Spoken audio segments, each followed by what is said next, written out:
Well, good morning, comrades, welcome to another beautiful sunny day in Seoul.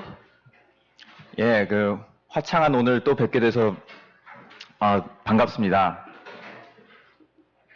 Thank goodness for the air conditioning, or we all be sitting here in puddles of sweat. 예, 에어컨이라는 게 있어서 얼마나 다행인지 모르겠습니다. 그러면 우리 모두 지금 우리 땀 속에서 지금 허우적대고 있을 것 같습니다. I've been asked to speak on psychology and Marxism, which is potentially a huge area.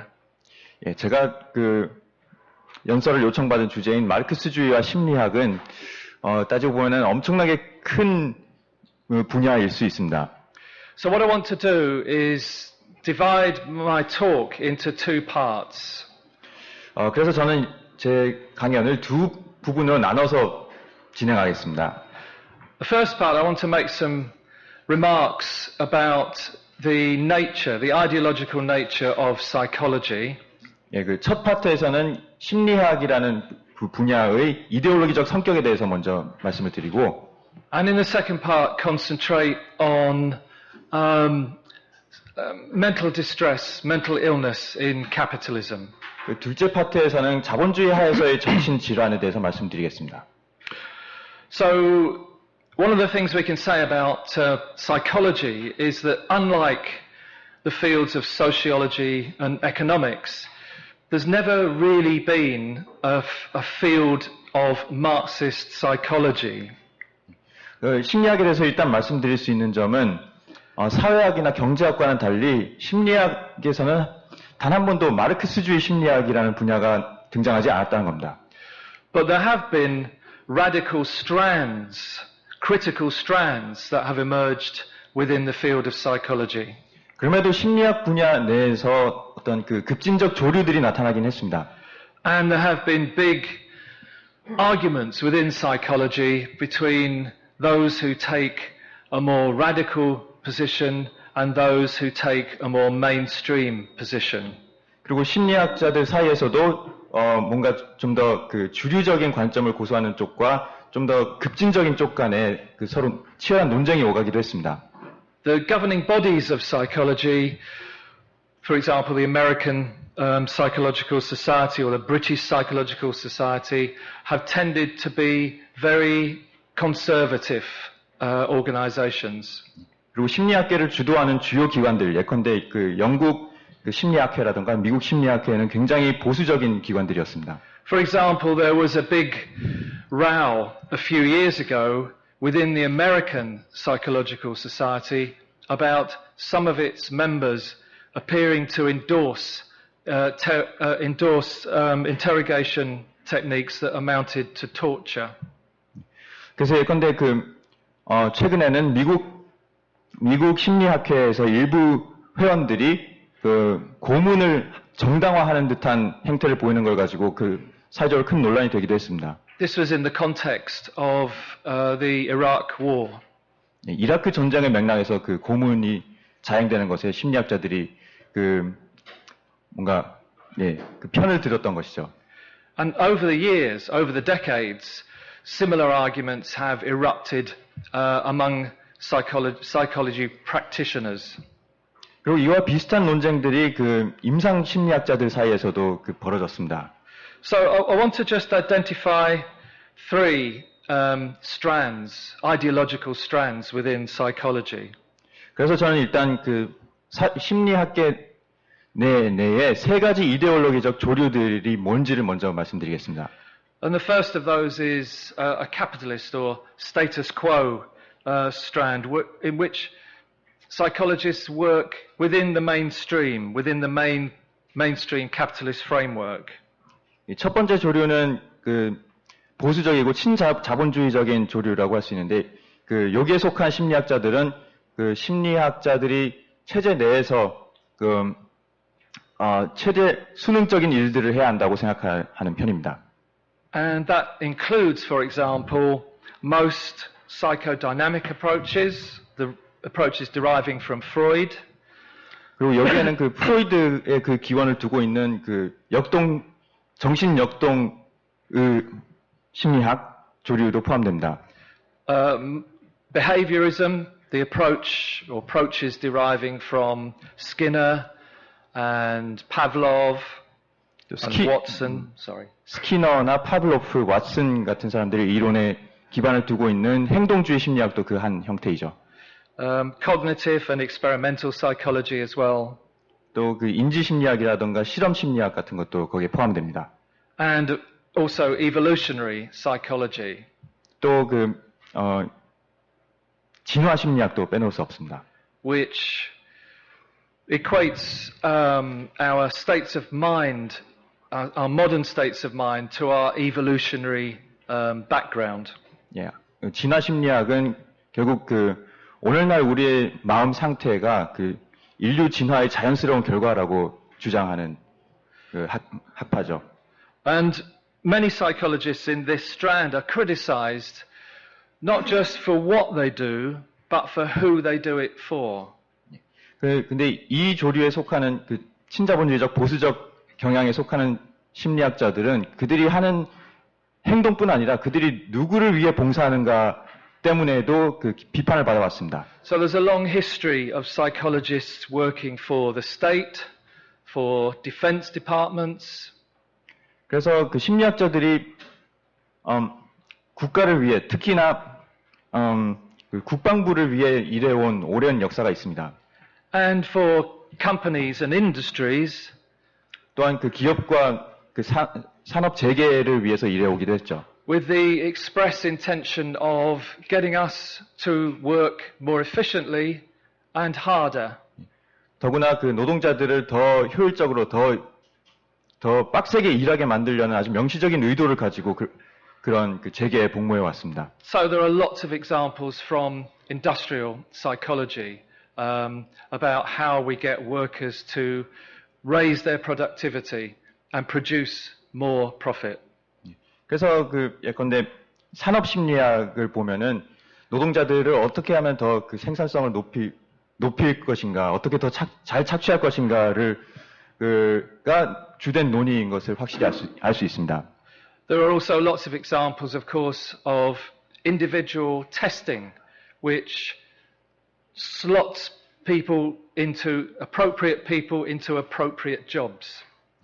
또한 인성 검사라는 것도 있는데 사람들이 적합한 직무에 적합한 사람을 할당하기 위한 의도로 고안된 것이죠. And within individual testing, there has been a long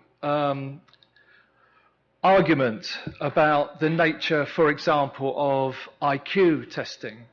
그리고 이 인성 검사 이론의 전통 속에서는 IQ라는 것이 무엇인가에 관한 논란도 쭉 있어 왔습니다. Initially, the first IQ tests by a man called Alfred Binet in Paris were intended as remedial tests to help children.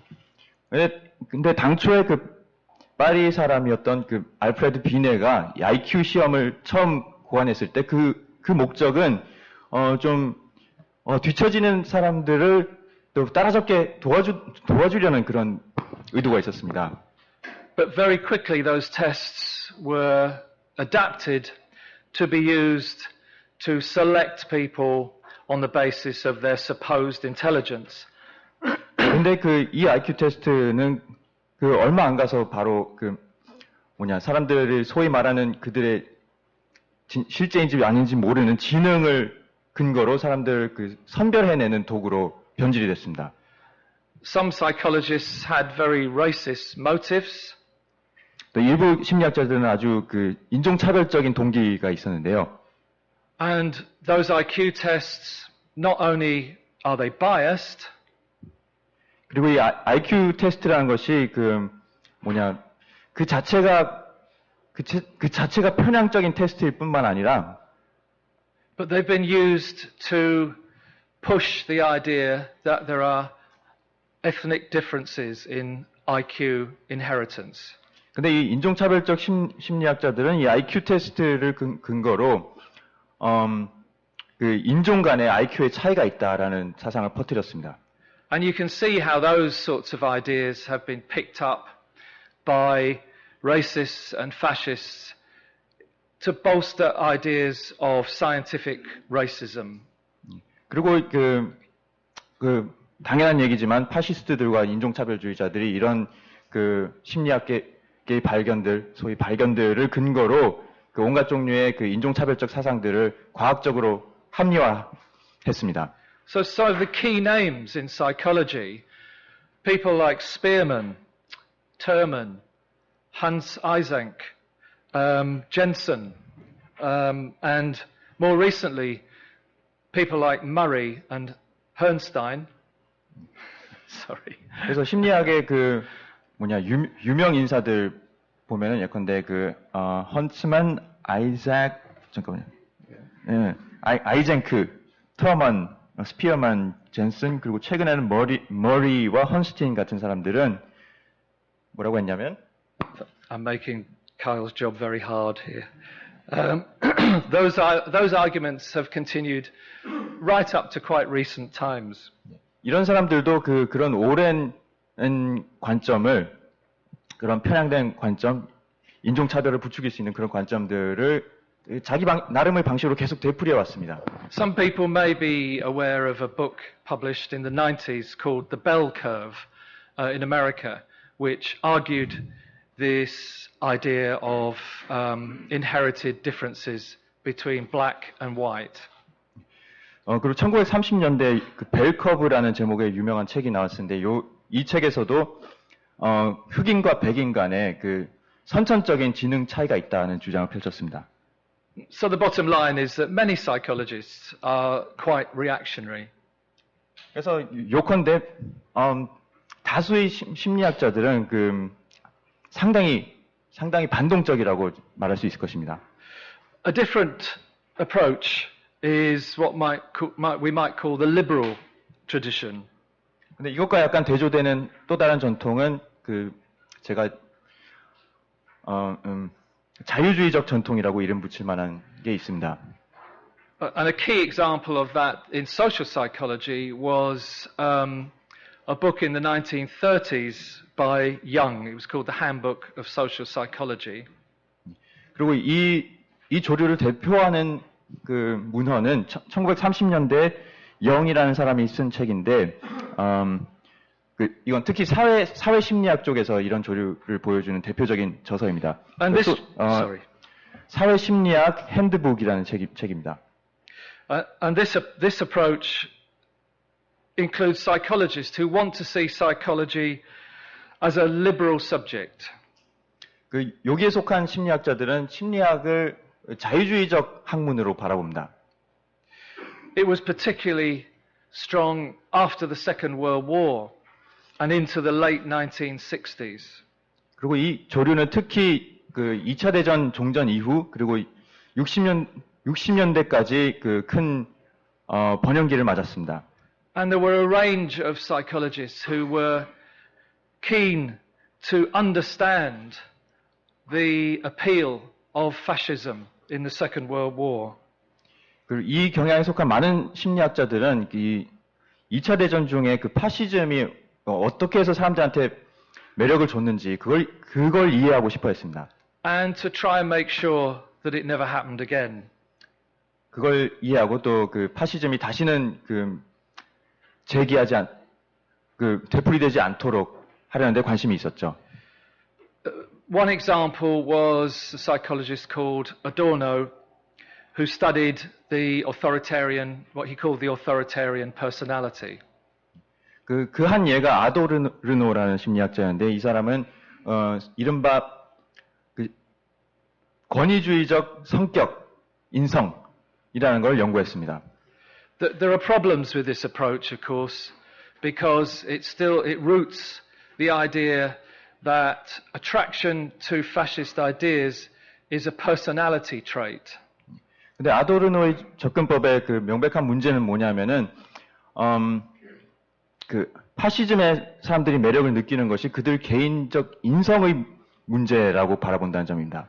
Rather than seeing the rise of fascism, as we Marxists do, rooted in the material circumstances and the class nature of the society.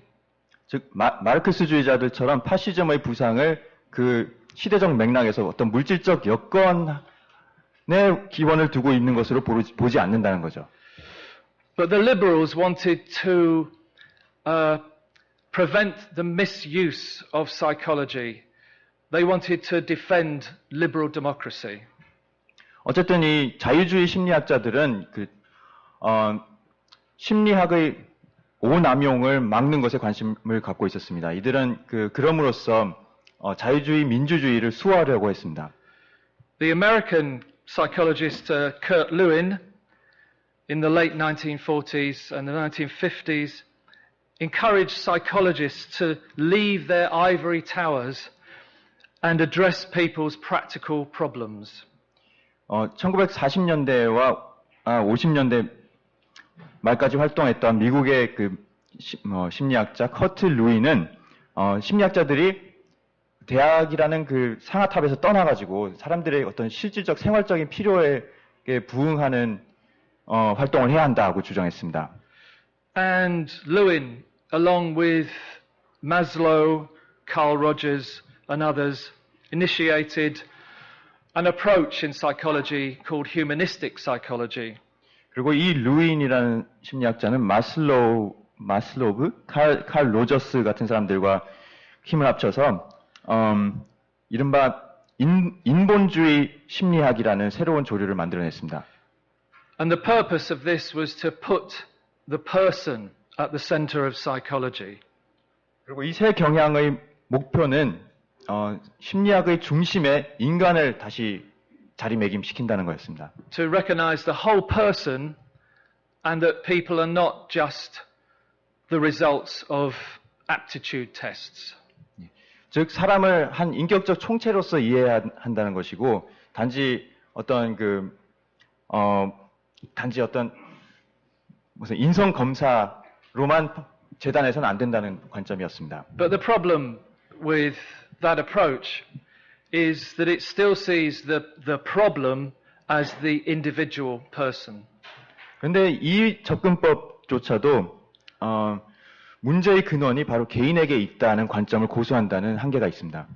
And so it's about trying to change the person and not the material conditions that the person is in. 즉, 그 사람의 인격을 바꾸는 것에 초점이 맞춰져 있지, 그 사람이 처한 물질적 현실을 바꾸는 것에는 초점이 없다는 것입니다. And this liberal approach was criticized, particularly from the 1970s, on those grounds, that it was too individualistic. 그리고 이런 개인을 바꾼다는 이런 접근법은 70년대에 이르러서 1970s. Yeah. 예, 70년대에 이르러서 너무나 개인주의적이라는 이유로 비판을 받기 시작합니다. So after the upheavals of the 1960s and the mass struggles of the 1960s and the early 1970s, there were some psychologists who specifically tried to develop a Marxist approach. 왜냐하면 60년대 거대한 대중 반란과 70년대 초까지 이어진 반란을 겪으면서 일부 심리학자들이 명시적으로 막스주의적인 심리학적 접근법에 눈을 돌리기 시작했던 것입니다. For example, an American psychologist, Phil Brown, wrote a book called Toward a Marxist Psychology. 예를 들어 미국의 필 브라운이라는 심리학자는 마르크스주의적 심리학을 향하여라는 제목의 책을 썼습니다. And a British psychologist, Nick Heather, wrote a book called Radical Psychology. 영국의 심리학자인 닉 헤더는 급진적 심리학이라는 책을 쓰기도 했고요. And these were critical of both what psychologists do and who they do it for. 그리고 이 사람들은 심리학자들이 일상적으로 하는 일뿐 아니라 그들이 누구를 위해 봉사하는지에 대해서도 비판적이었습니다. There's a short quote from Nick Heather's book here. Psychology is a class rip-off. Subjects tend to be poor. Those who reap the benefits tend to be rich. 닉 헤더의 책에서 한 구절을 인용하자면 이런 말도 했는데요. 심리학은 계급적인 삥뜯기다. 왜냐하면 심리 치료를 받는 사람들 대부분이 가난하고 심리 치료의 혜택을 보는 사람들은 대체로 부자들이다라고 썼습니다. There have also been occasional attempts to unify Freud's ideas and Marx. 또 때때로 그 마르크스주의 사상과 프로이드 사상을 결합시키려는 시도들도 있었습니다. I'm not sure they're very successful, but other people may have different ideas. 제가 보기엔 그런 시도는 그다지 성공적이지 못했는데 이에 대해서는 좀 이견이 분분할 수 있습니다. And at that time, I'm talking about the 1970s, there were also links to the anti-psychiatry movement. 그리고 70년대에 활동한 이런 급진적 심리학자들은 또한 정신의학 반대 운동, anti-psychiatry라는 운동과도 연계가 있었습니다. People like Lang, David Cooper, and Peter Sedgwick. 레잉이나 데이비드 쿠퍼, 피터 세즈윅 같은 사람들이 그 대표적인 인물들입니다. And these radicals opposed all forms of psychology and psychiatry that they claimed use science to dehumanize man. 그리고 이 사람들은 자신들이 보기에 과학을 이용해서 인간을 비인격화하는 모든 종류의 심리학과 정신의학에 반대하고 나섰습니다. And we can see in that echoes of Marx's ideas about alienation. 그리고 이런 관점들 속에는 마르크스의 소외 이론의 흔적이 녹아 있는 걸 우리는 알 수 있습니다.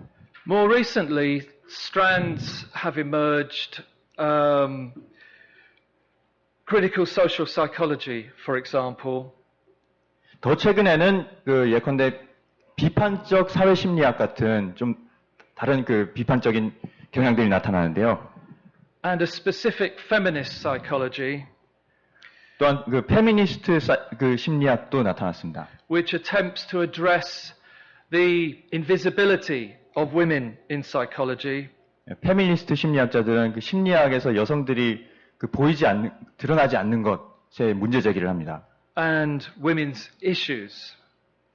또한 여성 문제들이 간과되는 것에 대해서도 문제 제기를 하고요. There's a strong masculinist heterosexual bias in psychology. 즉 심리학에는 아주 강고한 남성 중심적이고 남성 중심적인 어떤 편향이 있다는 것입니다. There's often an assumption that there are biological and internal causes of all our behavior rather than social causes. 남성 중심적이고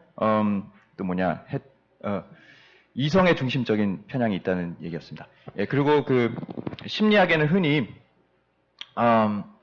사람들의 행동과 심리의 근저에는 생물학적이고 내인성 요인들이 도사리고 있다는 전제가 깔려 있습니다. 사회적 요인들이 아니라요. And that reinforces the view that psychological sex differences are inevitable.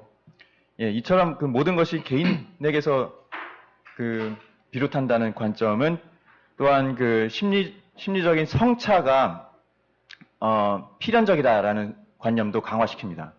So, for example, when we look at social problems like drug abuse, 그래서 예컨대 약물 남용 같은 사회적 문제를 바라볼 때조차 men's problems are seen as due to their upbringing. 남성들이 약물 남용을 하면 그 문제의 원인인 그들의 양육 방식에서 찾는 반면에 In other words, external causes. 즉 내인성이 아니라 외인성 요인에 초점을 맞추는데 Whereas women's are often seen as due to their psyche or hormones. 여성의 경우에는 그들의 어떤 여성적 심리 또는 호르몬 문제로 환원이 됩니다. And feminist psychology has tried to address the differences in the way problems are viewed like this. 그리고 이런 식으로 남녀 간의 문제의 원인이 다르게 취급되는 것에 대해서 페미니스트 심리학은 그 문제를 교정하려고 해왔죠. There's also an assumption that heterosexuality is the norm and homosexuality is abnormal. 또한 그 심리학을 근저에는 이성애가 그 규범이고, 그러니까 정상이고 동성애는 비정상이라는 그 전제도 깔려 있습니다. For example, there's been resistance over the years to addressing issues of sexuality. 근데 최근 몇 년 사이에는 그 성적 지향의 문제, 섹슈얼리티 문제를 심리학이 다루는 방식을 좀 바로잡아야 한다는 움직임도 있었습니다. The British Psychological Society only agreed to set up a lesbian and gay psychology section in 1998 after 4 previous requests by its members were refused. 그 영국 심리학회는 1998년에 가서야 학회 내에 동성애 부문을 설립하는 것을 그 허락을 했는데요. 이것은 동성애를 지지하는 심리학자 학회 회원들이 4차례나 요구를 하고 4차례나 거절당한 뒤에나 일어난 일이었습니다. That's a very brief overview, but I can't end an overview like this without mentioning a very important psychologist, Vygotsky. 지금까지 아주 간략하게 그 심리학계의 역사와 현황을 개관해 봤는데, 근데 저는 이런 강연을 할 때 결코 빼놓을 수 없는 한 사람이 있습니다. 바로 그 마르크스주의 심리학자인 레프 비고츠키입니다.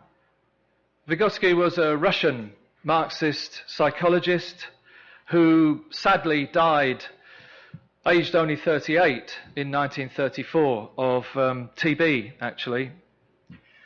비고츠키는 그 러시아의 마르크스주의 심리학자로서 1934년에 그 38세의 나이로 그 결핵 때문에 숨졌습니다. 안타깝게도 그렇습니다.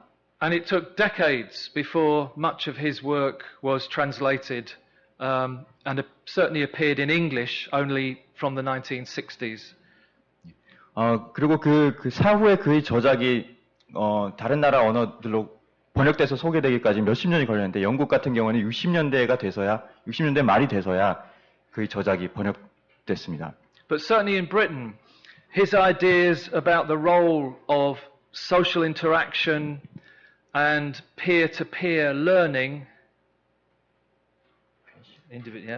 have been very influential in teacher training. 그리고 그의 영향력은 특히나 영국 같은 경우는 그 교사들 사이에서 큰데요. 왜냐하면은 어린 아이들이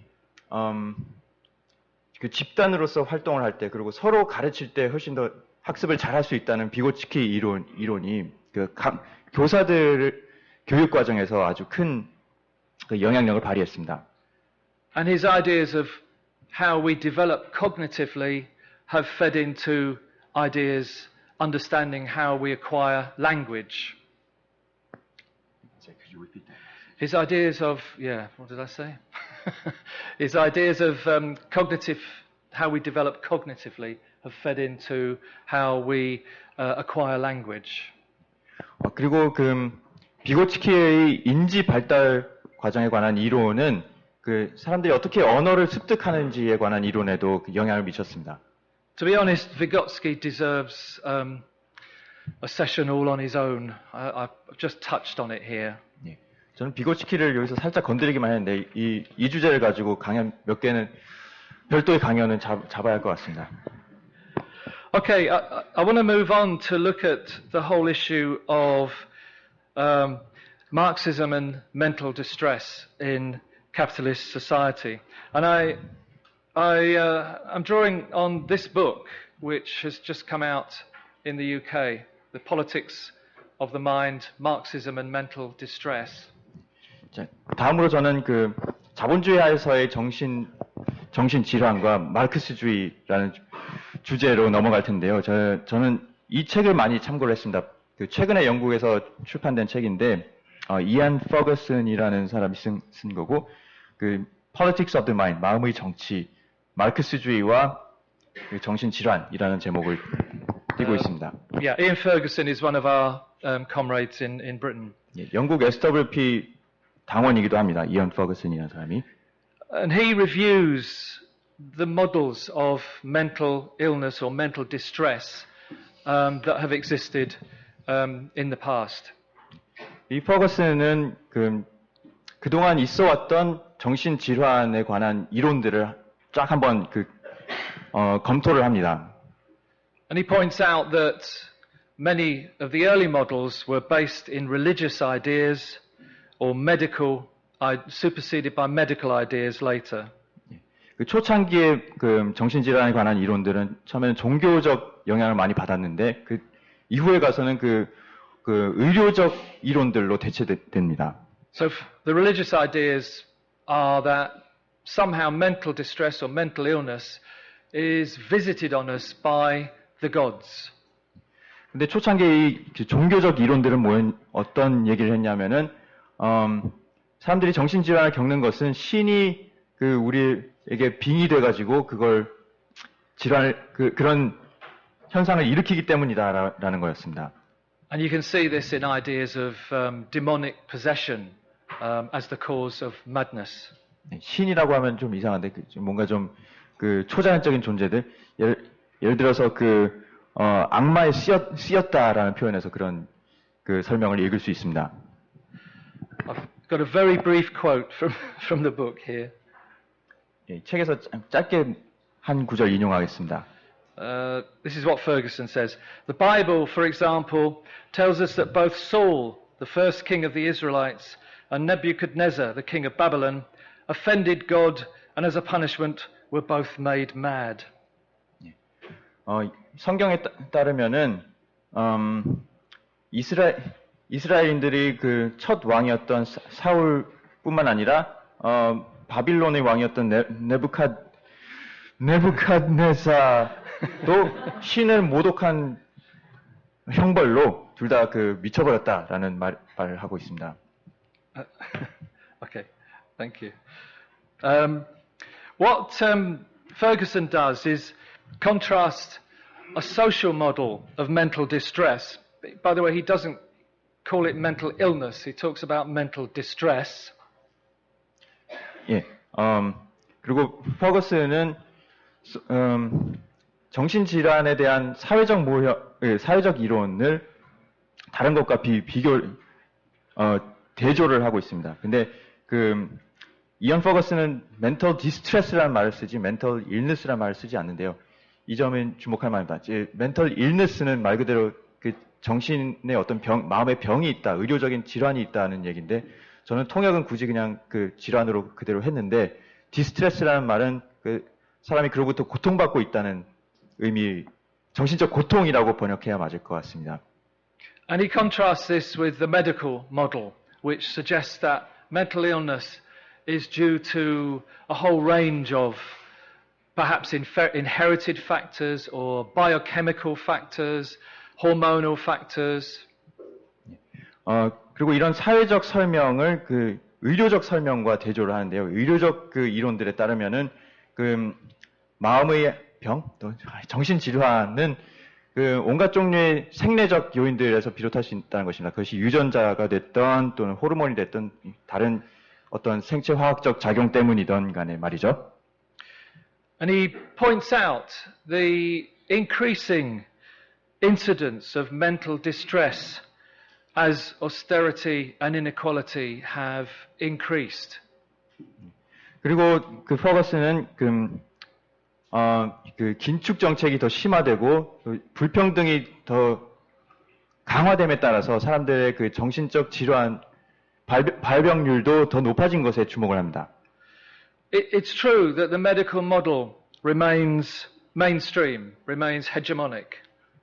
여전히 의료적 이론들이 더 주류인 것은 사실입니다.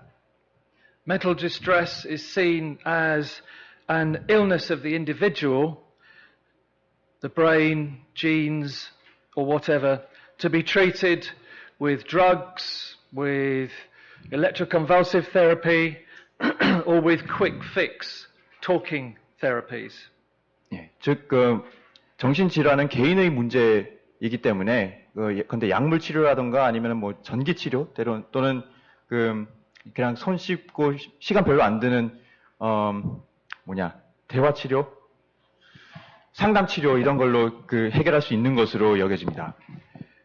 In extreme cases, of course, there have been societies that have treated this kind of mental distress and illness with extermination. 역사적으로 아주 극단적인 경우에는 정신질환에 대처하기 위해 사람들을 아주 몰살시키는 경우도 있었습니다.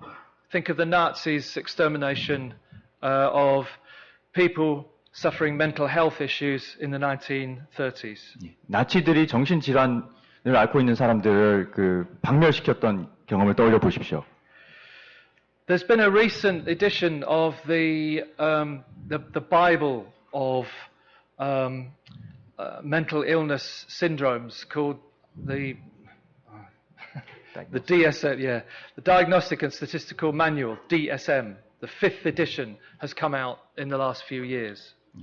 그리고 최근에는 이 정신질환을 분류하고 진단하는 정신의학계의 표준 교범인 DSM이 가장 최신판으로 개정돼서 나왔습니다. DSM은 정신장애 진단 분류 및 통계 편람이라고 번역되는데, 그게 사실 그걸 분류하는 어떤 과학적 기준은 없습니다. 그냥 서로 합의해가지고 만드는 건데, 그게 한 몇 년 전에 제5판이 새로 나왔습니다. And there are some new disorders that you might be interested to learn about. 그리고 여기에 추가된 새로운 질환들이 흥미롭습니다. So being transgender is now suffering from gender dysphoria. 예, 그래서 트랜스젠더인 사람들은 성별 위화감이라는 이름의 질병을 앓고 있는 것으로 규정되고요. Apparently, me and other transgender people are still a bit mad. 예, 저 같은 사람들은 아직도 약간은 정신 이상이 있다는 것 같습니다. But there's also something called generalized anxiety disorder. 근데 그뿐 아니라 범불안 장애라는 새로운 병명도 생겼습니다. Which is feeling pissed off. 다시 말하면 그냥 좀 빡돈 사람들을 지칭하는 건데요. Minor neurocognitive disorder. 또 경도 인지 장애라는 게 있는데, 그러니까 정도가 약간 약한 인지 장애, 신경 인지 장애라는 게 있습니다. I suffer from this because it's about forgetting things. 예, 저도 이 병을 앓고 있는데요. 왜냐하면 이거 약간 건망증이 있는 걸 지칭합니다.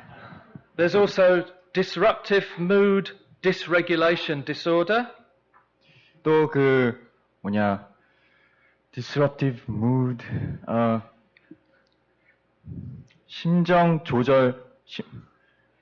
기분 조절 장애, 파괴적인 기분 조절 장애라는 게 있습니다.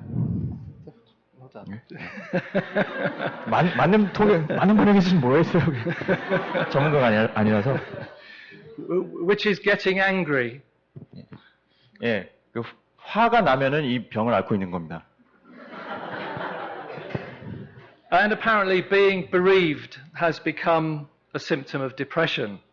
예, 그리고 상을 당해서 뭔가 시리에 빠지고 하면은 그 또한 우울증의 한 증상이라고 합니다.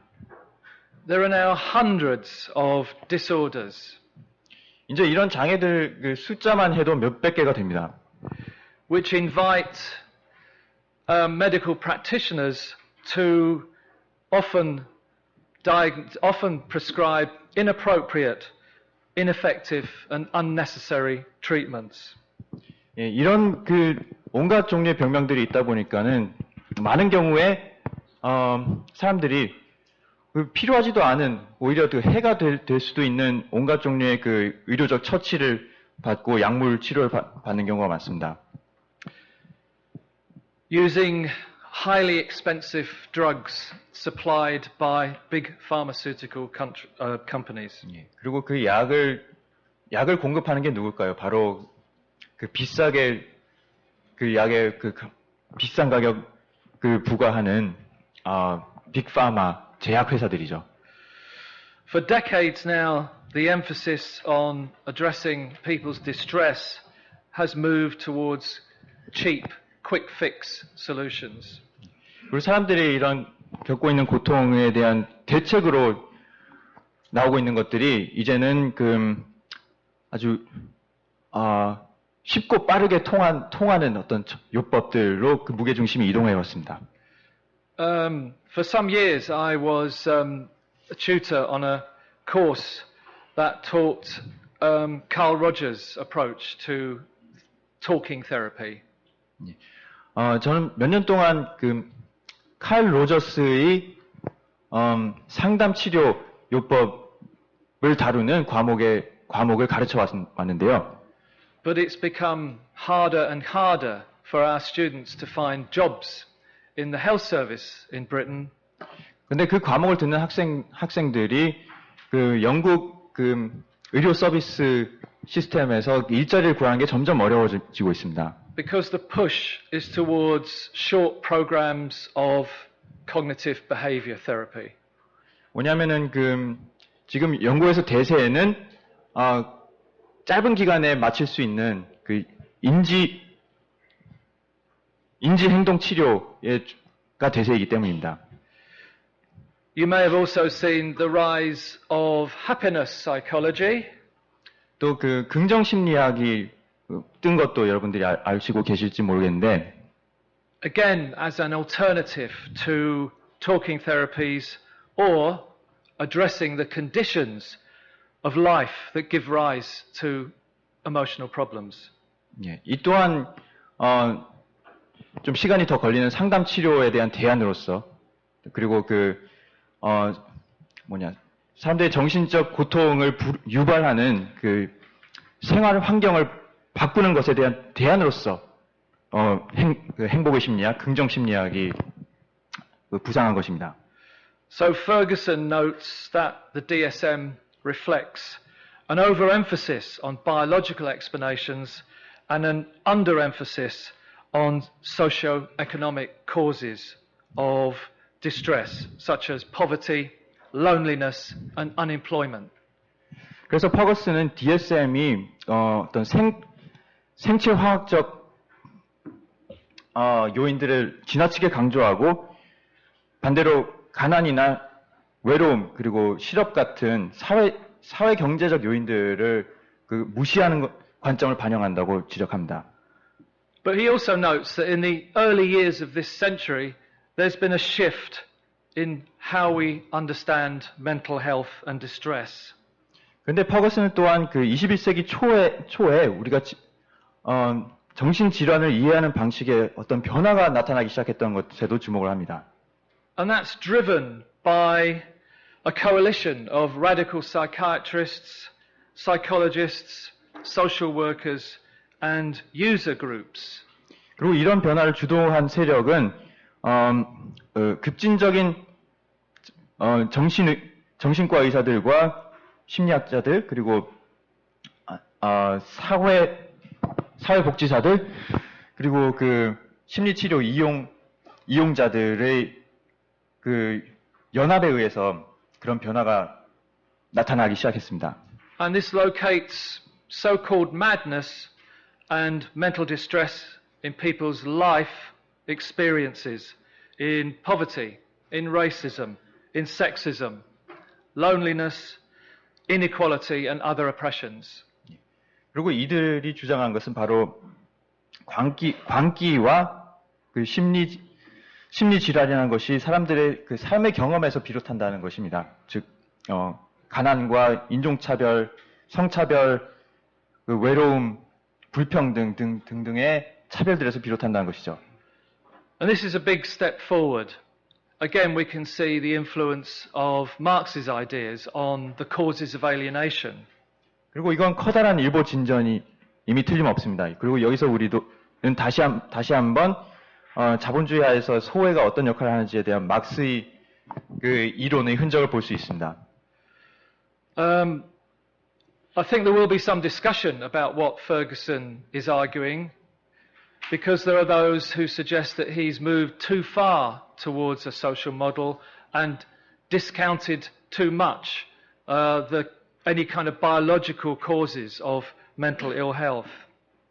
예, 퍼거슨의 이런 그 주장에 대해서는 논쟁의 여지가 있을 수는 있습니다. 왜냐하면 어떤 사람들은 그가 너무나 사회적 요인들을 너무 강조하는 쪽으로 나아갔고, 그래서 정신 질환의 어떤 그 생리적 요인들을 너무 간과한 거 아닌가 하는 의문도 제기합니다.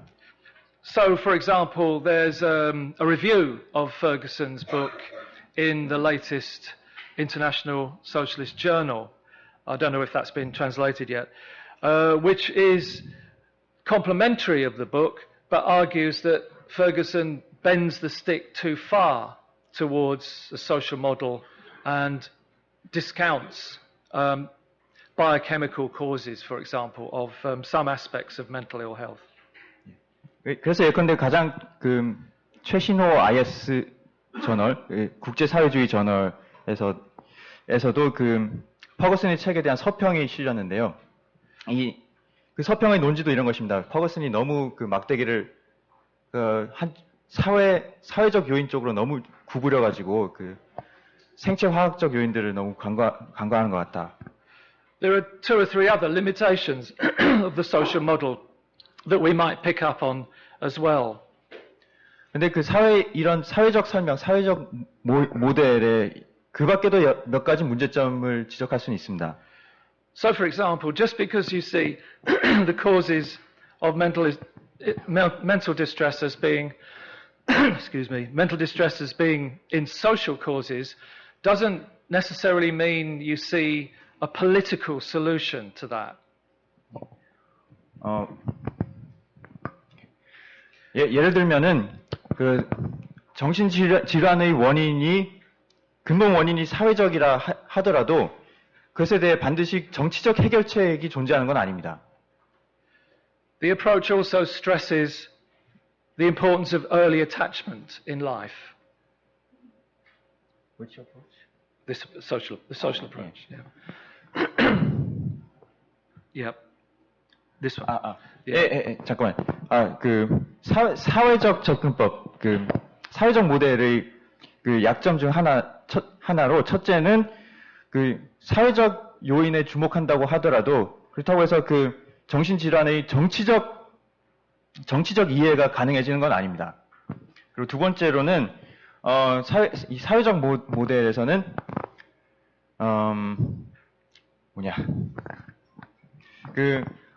아동기 유년기에 애착 관계 형성의 중요성을 좀 과도하게 강조하는 경향도 있습니다. So, if you see the importance of early attachment for preventing later mental distress, 그래서 성년기에 정신 질환을 예방하기 위해서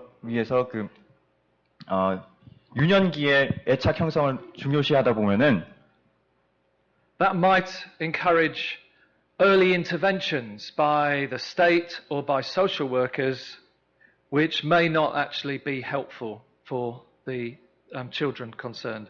그걸 근거로 국가가 나서서 유년기 아동들에게 개입을 하고 뭔가 사회복지사들이 뭔가 이런저런 프로그램을 돌리고 이러는 게 합리화될 수 있는데요. 근데 그게 꼭 아동들에게 도움이 되는 건 아닙니다.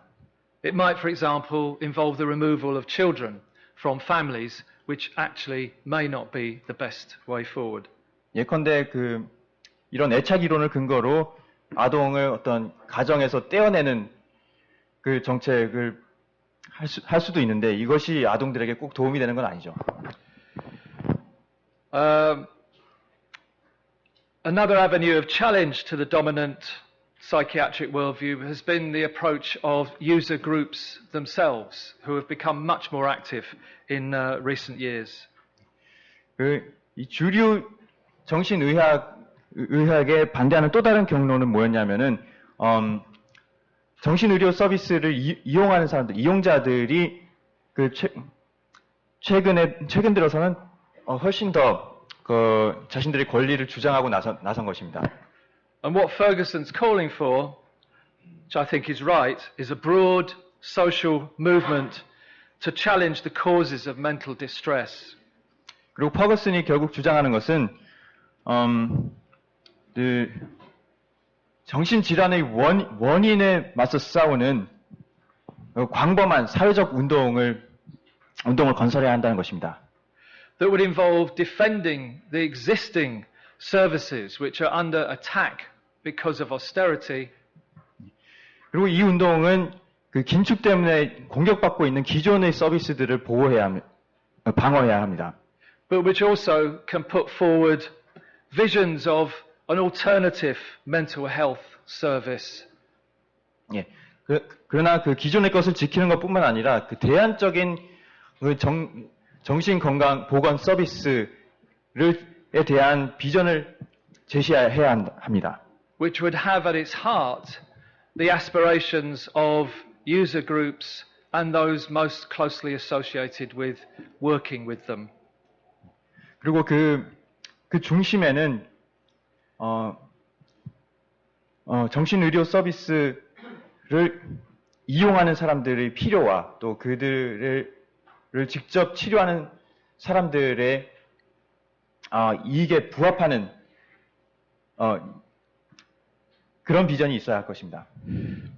A central part of what Ferguson is saying is that as class struggle rises and falls, we see changes in the level of mental distress.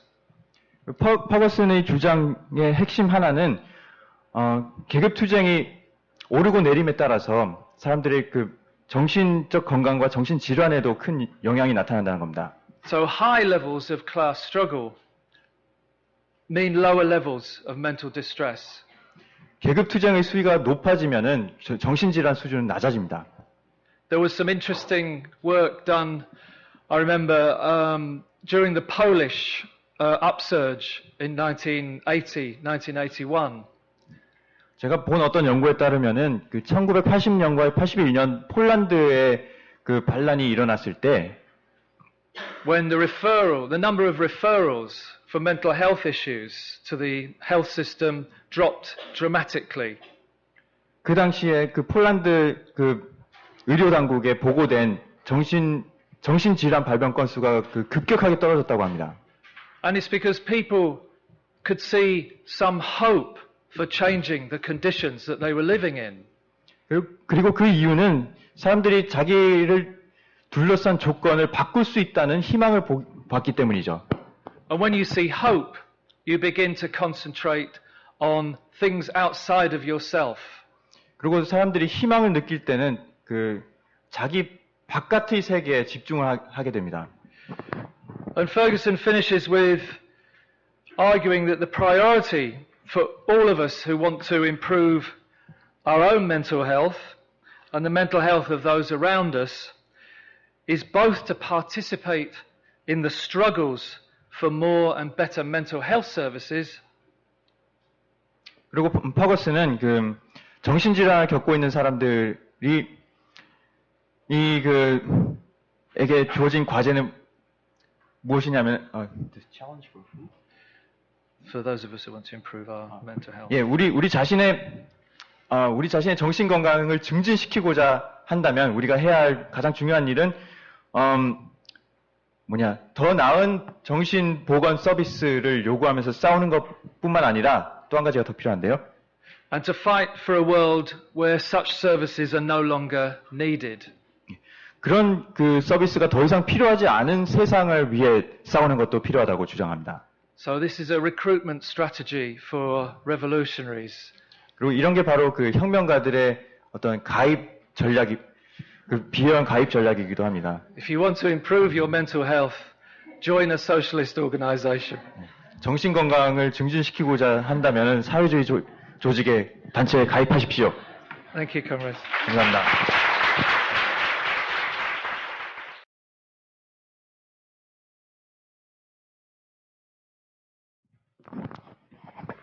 Okay, comrade, is that on? Yes.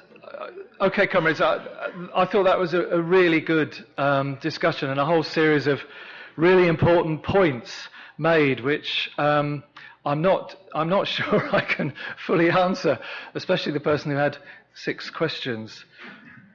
예, 정말 훌륭한 토론이었던 것 같고, 많은 분들이 아주 중요한 문제들을 제기해 주셨습니다. 제가 다 답할 수는 없을 것 같고, 특히나 6개 질문해 주신 분에 대해서는, 다 답하기가 좀 어려울 것 같습니다. I guess one of the key themes emerged in the discussion was whether we can explain mental distress through social causes alone. 예, 근데 핵심 주제 하나는 정신질환을 사회적 원인으로만 설명할 수 있느냐 하는 주제였던 것 같습니다. Or whether, in fact, there are clearly some biological factors as well. 아니면은 어떤 생물학적 요인도 존재하느냐. Now, I don't think Ferguson denies that there are biological factors, but clearly his emphasis is on the social causes. 저는 퍼거슨이 생물학적 요인들을 부정하는 것 같지는 않습니다. 그러나 어쨌든 그의 강조점은 사회적 요인에 가 있죠. And clearly there's a whole process of interaction. If you live in capitalism and you have to address and live with I think somebody described it as the muck of ages. Marx talks about the muck of ages, doesn't he, that we have to live in. 그리고 자본주의 사회에 살다 보면은 아까 한 동지가 말씀해 주셨듯이 우리의 정신에 자본주의가 뿌려놓는 온갖 오물들이 있습니다. 마르크스가 세기의 오물이라고도 불렀던 바가 있는 그런 게 있는데요. Then does that mean that medication is always inappropriate or has use? 예, 그렇다고 해서 약물 치료가 언제나 불필요한 건가 하는 문제가 제기되죠.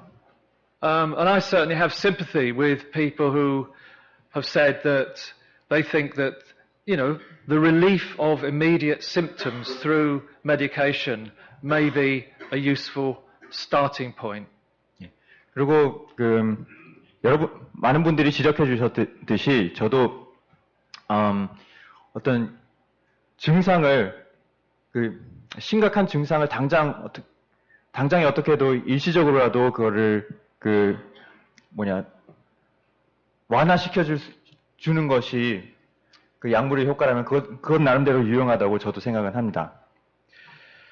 There was another point, comrade who talked about the nature of the mind not being a passive product of the world. 예, 그리고 한 동지는 정신이라는 게 이 물질 작용에 대한 세계를 수동적으로 반영하는 것, 그에 대해서 수동적으로 작용하는 것은 아니라고 말씀해 주신 분이 계셨습니다. And clearly that's the right way to think about it, isn't it? We're involved in an interaction, a dialectical interaction between the material circumstances of the world and the mind as it develops. 예, 그리고 제가 볼 때도 그것이 올바른 관점입니다. 왜냐하면은 우리 정신은 물질적 조건과 끊임없이 변증법적으로 상호작용하기 때문이죠. There was another comrade who talked about, there was a question about evolutionary psychology, because I kind of dismissed, in general, evolutionary psychology. 예, 그리고 제가 일반으로 말해 진화 심리학에 대해서 부정적으로 기각하다시피 말씀한 것에 대해서 어떤 한 동지는 그걸 꼭 그렇게 사줄 게 없는 거냐고 문제 제기를 해주셨는데요. And I think what I was trying to do was dismiss an approach that sees us as the prisoners of our evolutionary imperatives. 근데 제 반론의 요지는, 그러니까 저는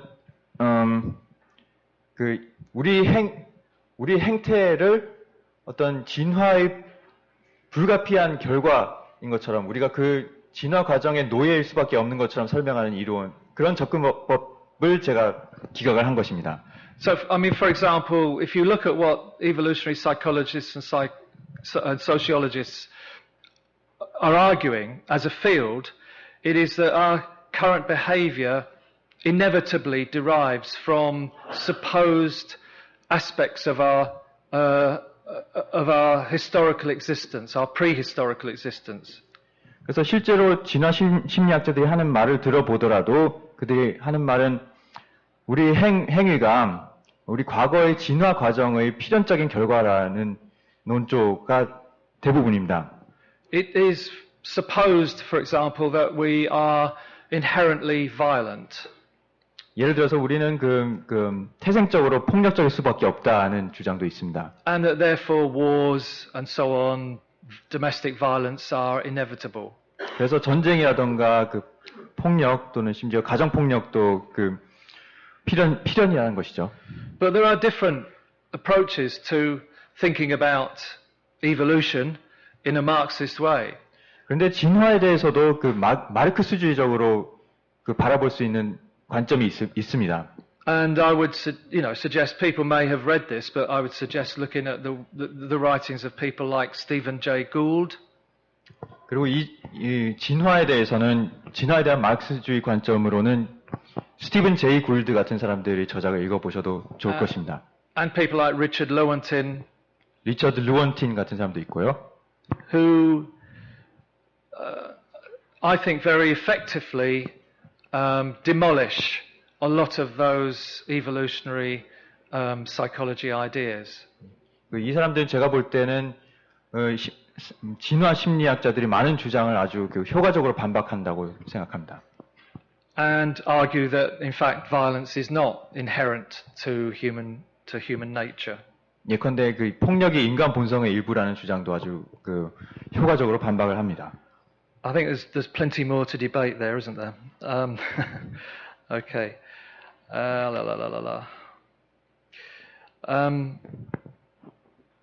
There was another comrade towards the end who talked about his experience as a therapist, which I found extremely interesting. 예, 마지막에 발언하신 동지가 상담사로서 본인의 경험을 얘기해 주셨는데 저는 굉장히 흥미롭게 들었습니다. And he said he's increasingly seeing therapy as a kind of morphine for the world. 예, 그리고 특히 심리 치료라는 게 상담이라는 게 이 자본주의 사회에서는 몰핀 같은 기능을 한다고 말씀해 주셨는데요. And he asked, I think, quite a tricky question. 그리고 꽤나 까다로운 질문을 해주셨습니다. Which was, in a socialist world, would we still need therapy? 사회주의 하에서도 우리가 상담 치료가 필요할까? And I'm not sure of the answer. 그에 대해서는 잘 답을 모르겠습니다. I think it's absolutely the case that we would need very much less therapy. 일단 지금보다 훨씬 치료가 덜 필요할 것이라는 점은 확실하다고 생각합니다. Given that most of the causes for requiring therapy or medication today 왜냐하면 오늘날 약물 치료나 상담 치료가 필요한 압도다수의 이유가 are rooted in the exploitation and the oppression that we suffer within capitalism. 자본주의 하에서의 착취와 억압에 뿌리를 두고 있기 때문이죠. And the sense of powerlessness that we have very often about our own lives. 또한 우리가 삶에 대해서 느끼는 무기력감과도 관계가 있기 때문입니다. And you can imagine a situation in a socialist society where if we feel that we are listened to,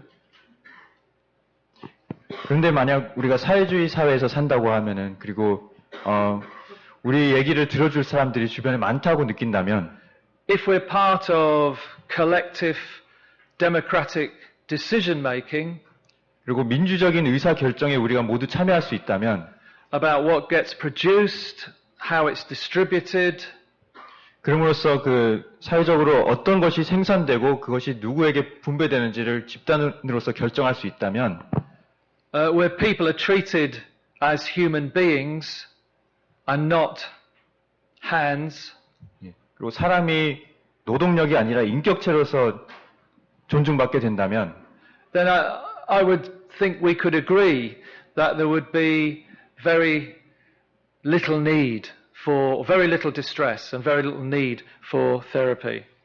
정신적 고통이 지금보다 훨씬 덜할 것이고 또 따라서 치료에 대한 필요도 많이 줄어들 거라는 데 대해서는 다들 동의하실 거라고 생각합니다.